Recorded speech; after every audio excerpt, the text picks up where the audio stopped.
అందరికీ నమస్కారం. నాకు ఈరోజు మాత్రం సాయి మరణించిన రోజులుగా అనిపించట్లేదు, సాయి జన్మించిన రోజుగా అనిపిస్తుంది.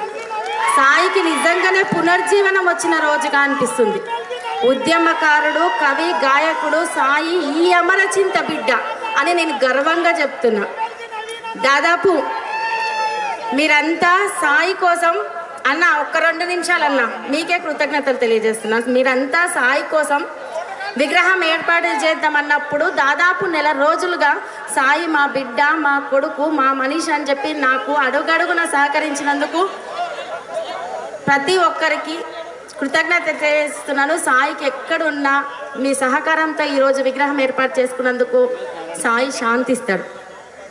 ఒక ప్రేమించిన మనిషి దూరం అవుతుంది, ఆ బాధ ఎట్లుంటుందో, ఆ నరకం ఎట్లుంటుందో మాటలో చెప్పలేరు. అది అనుభవిస్తే కానీ తెలియంది. ఆ అనుభవం ఎవ్వరికీ ఉండొద్దని నేను కోరుకుంటున్నా. అయితే సాయి తదనంతరం నువ్వు బాధపడకక్క, మేము మీ అన్నలుగా, తమ్ముళ్ళుగా మిమ్మల్ని ధైర్యంగా ముందుకు నడిపిస్తామని చెప్పి నాకు నడిపించిన ఎంతోమంది, ప్రోత్సాహాన్ని అందించిన వాళ్ళు ఎంతోమంది ఉన్నారు. వాళ్ళందరికీ కూడా కృతజ్ఞతలు. మీ అందరి ప్రేమాభిమానాల్ని సాయి మీద ఉంచి సాయి ఆశయ సాధనలో నన్ను నడిపిస్తున్నందుకు నేను చేతులెచ్చి జోడిస్తున్నాను. నేను ఈ అమరచింత వాసిని, ఈ అమరచింత బిడ్డనని చెప్తున్నా, ఈ అమరచింత బిడ్డనని గర్వంగా చెప్పుకుంటున్నా. అయితే సాయి తర్వాత నాకు అడుగడుగు నా ప్రతి దారిలో నువ్వు నడువు బిడ్డ నేనున్నానని చెప్పేసి సొంత అన్నలా సహకరించిన హరీష్ అన్నకు ప్రత్యేకంగా ధన్యవాదాలు తెలియజేసుకుంటున్నా. ఈరోజు హరీష్ అన్న అమరచింతకు వచ్చినందుకు అది విగ్రహం అయినప్పటికీ కూడా మా అన్న నా కోసం నా ఊరికి వచ్చిండని సాయి చంద్ ఖచ్చితంగా కన్నీళ్ళు పెట్టుంటుందో, అది ఆనంద బాష్పాలతో కన్నీళ్ళు పెట్టుంటాడు. ఎందుకంటే కన్నీరు ఎక్కడుంటే తన్నీరు అక్కడ ఉంటాడు. అది నాయకుడైనా, సాధారణ కార్యకర్త అయినా, ఎవరైనా సరే వాళ్ళ కుటుంబాల్లో కష్టం వచ్చిందంటే అక్కడ హరీష్ అన్న ఉంటాడు.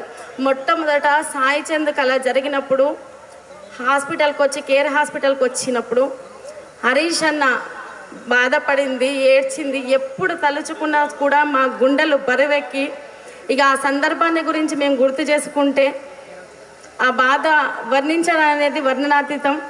అది ఎప్పటికీ మేము మర్చిపోలేము. ఆ విషాదం అనేది మా జీవితాల్లో మాకు సహకరించిన, మొదటి నుంచి కూడా మాకు సహకరిస్తున్న ఒక పెద్ద దిక్కులా ఉన్న కేసీఆర్ గారికి, కేటీఆర్ అన్నకి, మరియు మిగతా మంత్రులందరికీ, మిగతా ప్రజాప్రతినిధులందరికీ, ముఖ్యంగా సాయి చంద్ చనిపోయినప్పటి నుంచి ఈ రోజు వరకు నాకు సహకరించిన ప్రతి ఒక్కరికి పేరు పేరున. ఎందుకు ఆ విగ్రహం ఊరి మధ్యలో బస్టాండ్ దగ్గర రోడ్డు మీద పెట్టానంటే సాయి చంద్ చరిత్రను ప్రతి ఒక్కరు తెలుసుకోవాలి. అసలు సాయి చంద్ ఎలా ఎదిగాడు, తన సొంత గ్రామం నుంచి వెళ్ళి ఎంత ఉద్యమ స్ఫూర్తితో వెలిగాడని చెప్పేసి సాయి చంద్ ఆలోచన విధానంతో కూడిన 100 మంది సాయి చందులు తయారు కావాలని చెప్పి నేను ఆ విగ్రహం ఏర్పాటు చేయాలనుకున్నాను. దానికి ఎంతోమంది సహకారం అందించారు. అందరికీ ధన్యవాదాలు. ఇక్కడ నాకు సహకారం అందించిన మీడియా మిత్రులకు, కళాకారులకు, ఈ గ్రామంలో ఉన్న ప్రతి ఒక్కరికి, తెలంగాణ వ్యాప్తంగా సాయిని అభిమానించి నన్ను ప్రోత్సహిస్తూ నన్ను ముందుకు నడిపిస్తున్న ప్రతి ఒక్కరికి పేరు పేరున ధన్యవాదాలు తెలియజేస్తున్నాను. మాకు వాలంటీర్గా పనిచేసిన వాళ్ళు, నాకు ఎంబడి ఉండి 1 నెల రోజులుగా ఈ కార్యక్రమానికి సహకరించిన నా టీం సభ్యులందరికీ పేరు పేరున ధన్యవాదాలు తెలియజేస్తూ